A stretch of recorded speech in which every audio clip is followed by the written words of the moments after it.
नमस्कार भाइयों, SSC academy आपका स्वागत करती है। जैसा कि खतरनाक टॉपिकों का सिलसिला जारी है, इसी क्रम में आज हम पढ़ेंगे जो सबसे इंपॉर्टेंट टॉपिक है, जो पेपर में फिक्स है 12 वाले बच्चों के लिए। आज हम उसको पढ़ेंगे। क्या क्या नाम है? तो नाभिकीय संलयन और नाभिकीय विखंडन, यानी नाभिकीय संलयन कैसे होता है और नाभिकीय विखंडन कैसे होता है, कहां कहां इसके उदाहरण देखने को मिलते हैं, सब पर हम एक एक करके बातें करेंगे। तो सबसे पहले चल रहे हैं हम कहां? तो नाभिकीय संलयन पर। नाभिकीय संलयन में क्या होता है कि जब दो अथवा दो से अधिक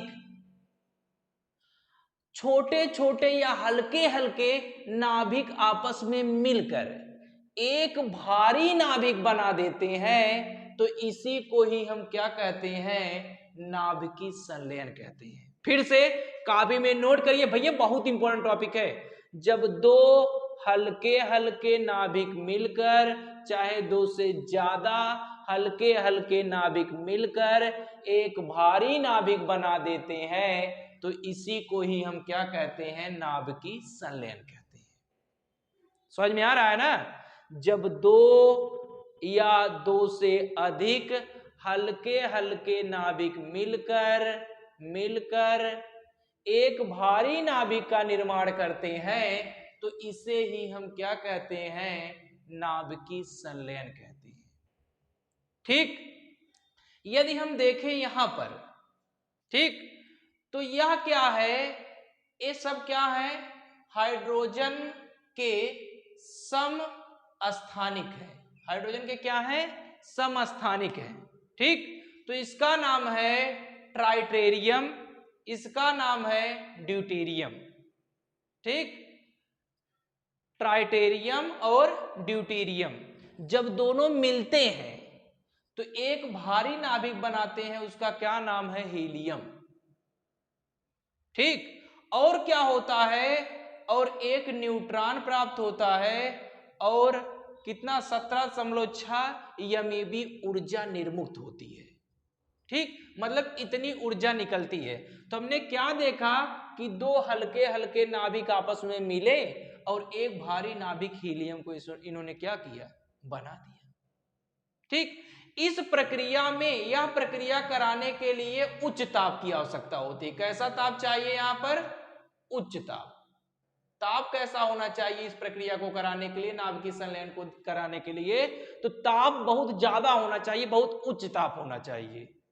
ठीक, और जो ऊर्जा होती है, जो ऊर्जा निकलती है, यह अनियंत्रित ऊर्जा होती है, यानी बहुत ज्यादा ऊर्जा निकलती है। नाभिकीय संलयन से बहुत ज्यादा ऊर्जा निकलती है। जैसे हम कहें सूर्य में, अभी हम नीचे बात करेंगे, सूर्य में जो ऊर्जा निकल रही है वह बहुत ज्यादा ऊर्जा, अनियंत्रित ऊर्जा, उसे रोका नहीं जा सकता है। ठीक, तो हमने क्या बताया कि जब दो हल्के हल्के नाभिक या दो से अधिक हल्के हल्के नाभिक आपस में मिलकर एक भारी नाभिक का निर्माण करते हैं, तो इसी को ही हम क्या कहते हैं? नाभिकीय संलयन कहते हैं। उदाहरण के लिए हमने यहां पर देखा कि क्या क्या है? प्रोटियम है और ड्यूटेरियम है ना, दोनों हाइड्रोजन के समस्थानिक हैं। जब दोनों मिलते हैं तो क्या बनाते हैं? हीलियम बनाते हैं। ठीक, हीलियम बनाते हैं और एक न्यूट्रॉन प्राप्त हमें होता है और कितनी ऊर्जा? अनियंत्रित ऊर्जा हमें प्राप्त होती है, इतनी ऊर्जा हमें प्राप्त होती है। ठीक, और इस अभिक्रिया में हमें बहुत अधिक ताप की क्या होती है? आवश्यकता होती है। ताप बहुत ज्यादा होना चाहिए, ताप उच्च होना चाहिए। ठीक, यदि नाभिकीय संलयन का हम उदाहरण देखें तो जो हमारा हाइड्रोजन बम है, कौन सा बम? हाइड्रोजन बम किस पे आधारित है? तो जो हाइड्रोजन बम है वह नाभिकीय संलयन पर आधारित है। किस पर आधारित है? नाभिकीय संलयन पे आधारित है। इसमें से अधिक ऊर्जा निकलती है, ऊर्जा अधिक निकलती है, लेकिन खतरा कम करता है। ठीक, इसीलिए सब कहते हैं हाइड्रोजन बम मत रखो भैया। कौन सा बम? परमाणु बम।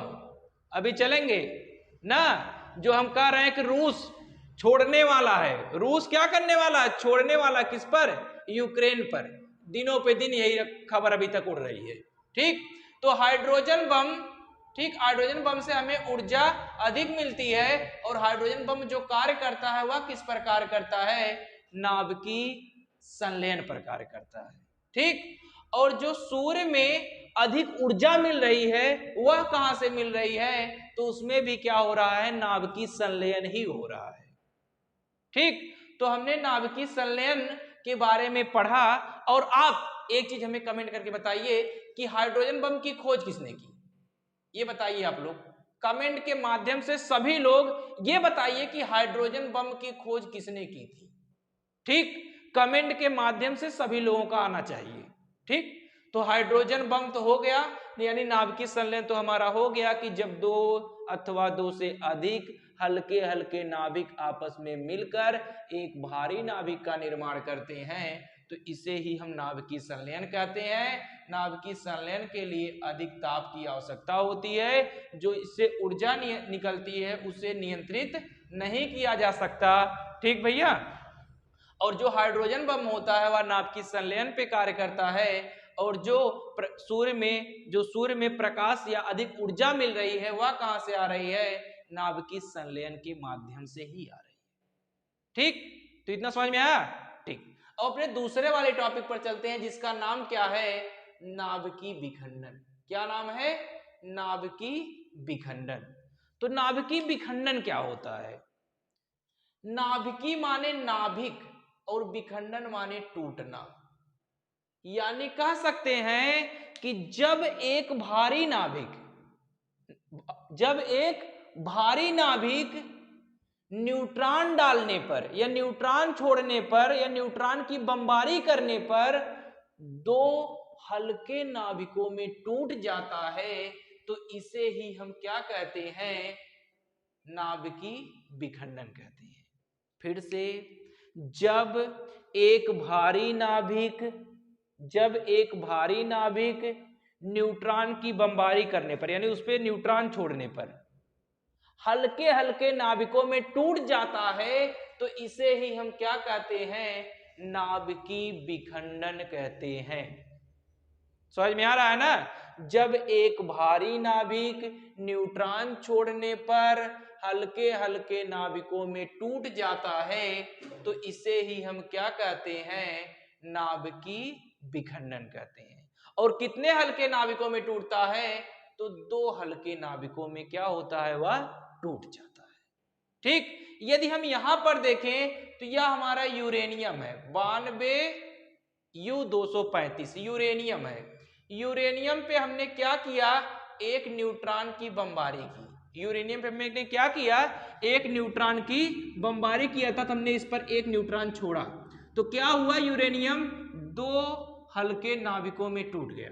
दो हल्के नाभिकों में पहला नाभिक जो हमारा है उसका नाम है बेरियम, और दूसरा नाभिक जो है उसका नाम है क्रिप्टॉन, ठीक। और साथ साथ क्या हुआ, हमें 3 नए न्यूट्रॉन प्राप्त हुए और साथ साथ ऊर्जा भी प्राप्त हुई।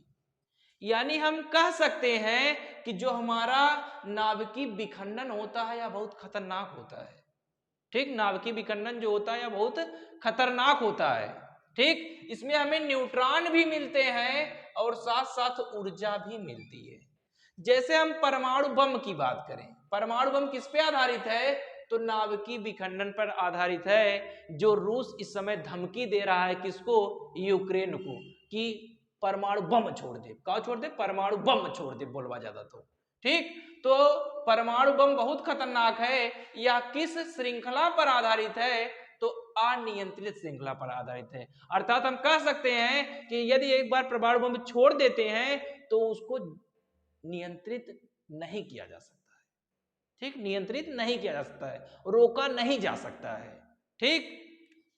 तो इसमें क्या होता है, तो यूरेनियम से ये मिलकर बनता है। और आप लोग कमेंट के माध्यम से हमें ये भी बताइए भैया, जैसे हमने ये पूछा कि हाइड्रोजन बम की खोज किसने की थी, कमेंट के माध्यम से आप लोग ये भी बताइए कि परमाणु बम की खोज किसने की थी, ठीक। और यदि हम दूसरा उदाहरण देखें नाभिकीय विखंडन का, तो क्या है, नाभिकीय रिएक्टर, जिसे हम परमाणु भट्ठी भी कहते हैं। इसी नाभिकीय रिएक्टर को ही हम क्या कहते हैं, परमाणु भट्ठी कहते हैं। यह किस मिला जुला के यह किस श्रृंखला पर आधारित है? तो नियंत्रित श्रृंखला पर आधारित है। यह किस श्रृंखला पर आधारित है? तो नियंत्रित श्रृंखला पर आधारित है। तो यदि हम देखें नाभिकीय विखंडन होता है क्या? तो जब किसी भारी नाभिक पर न्यूट्रॉन की बमबारी की जाती है, ठीक, तो वह दो हल्के हल्के नाभिकों में टूट जाता है। इसी को ही हम क्या कहते हैं? नाभिकीय विखंडन कहते हैं। जैसे यूरेनियम था, हमने उस पर न्यूट्रॉन की बमबारी की तो वह एक बेरियम में टूट गया और एक क्रिप्टॉन में टूट गया, ठीक, साथ साथ 3 न्यूट्रॉन और हमें ऊर्जा भी प्राप्त हुई, ठीक। परमाणु बम किस पर आधारित है? तो नाभिकीय विखंडन पर आधारित है। नाभिकीय रिएक्टर या परमाणु भट्ठी किस पर आधारित है? तो नाभिकीय विखंडन पर आधारित है, ठीक। समझ में आया?